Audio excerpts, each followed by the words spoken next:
Bonjour chers amis, chères familles, je suis heureux de partager cette vidéo avec vous aujourd'hui pour que nous puissions toujours nous encourager à aller de l'avant avec Dieu. Et le thème que je vous propose, la fidélité qui conduit à la gloire. La fidélité qui conduit à la gloire. Dans les années 660 avant Jésus-Christ, le roi Nebuchadnezzar a assujetti le royaume de Juda en emportant avec lui tous les trésors qu'il y avait dans le temple et avec lui des jeunes gens qui étaient sans défaut, qui avaient une intelligence et une sagesse pour aller travailler dans la cour royale à Babylone. Cela a eu lieu parce que le peuple s'était détourné de Dieu sous le roi Joachim.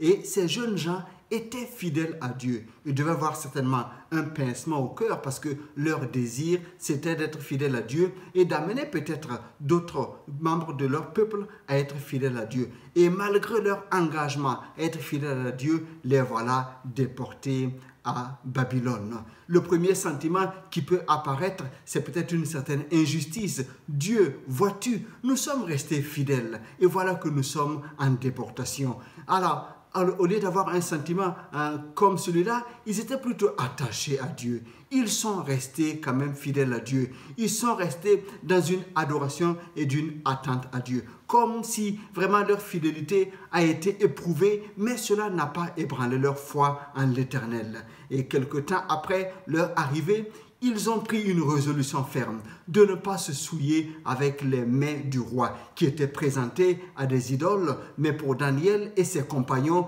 ces mets n'étaient pas de nature à honorer leur Dieu. Donc, ils se sont abstenus. Et sur leur proposition, ils ont mangé pendant une dizaine de jours des légumes et bu de l'eau. Force est de constater que après ces 10 jours, ils avaient un beau visage, un bel embonpoint et cela a réjoui leur cœur. Et 3 ans plus tard, quand le roi a fait une évaluation de la situation de tous ceux qui étaient là en apprentissage, il a vu que Daniel et ses compagnons avaient une intelligence, une sagesse 10 fois supérieure à ceux des autres étudiants, des autres jeunes qui étaient là. Donc, Daniel et ses compagnons ont eu la faveur de Dieu. À partir du moment où ils sont restés fidèles à Dieu, malgré la déportation, malgré la difficulté, la faveur de Dieu s'est manifestée pour eux et ils ont été élevés. La suite de l'histoire nous montre qu'ils ont été